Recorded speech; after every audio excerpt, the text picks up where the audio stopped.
ఆదిలాబాద్ పట్టణంలోని కైలాష్ నగర్ హనుమాన్ ఆలయంలో సోమవారం గోరింటాకు సందడి నెలకొంది. కాలనీ మహిళలు పెద్ద ఎత్తున పాల్గొని తొలుత గౌరీదేవి ప్రతిమకు ప్రత్యేక పూజలు నిర్వహించారు. అనంతరం మహిళలు పాటలు పాడుతూ ఒకరికొకరు చేతులకు గోరింటాకును అలంకరించుకున్నారు. ఈ కార్యక్రమంలో Congress party Adilabad assembly in charge కంది శ్రీనివాసరెడ్డి సత్యమణి సాయి మౌనారెడ్డి పాల్గొని సందడి చేశారు. ఆధ్యాత్మికతతో పాటు ఆరోగ్యాన్ని పెంపొందించే ఈ ఆషాఢ మాసంలో ప్రతిరోజు తమకు పండుగేనని పేర్కొన్నారు.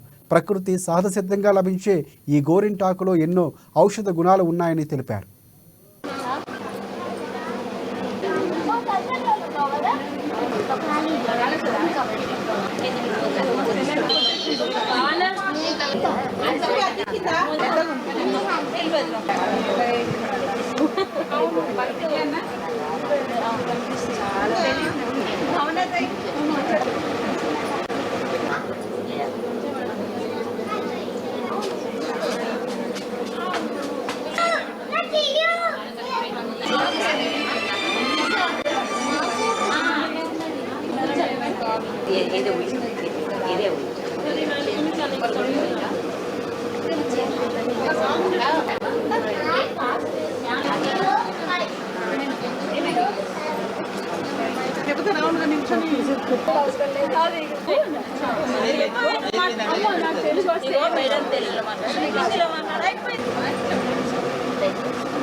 అమ్మ న్యూస్ ప్రేక్షకులందరికీ నమస్కారం.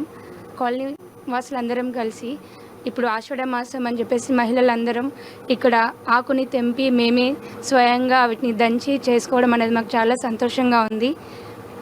ఈ ఆకు అనేది మన పండుగ రకంగానే కాకుండా ఇది ఎంతో చలువ చేస్తుంది, మన ఆరోగ్యానికి కూడా ఎంతో మంచిది అని మన పూర్వీకులు మనకి ఏదో ఒక రీజన్తో ఇది పెట్టారు. కానీ మనం ఇదైతే పండుగలా ఇప్పుడు జరుపుకోవడం అనేది మాకు చాలా సంతోషంగా ఉంది.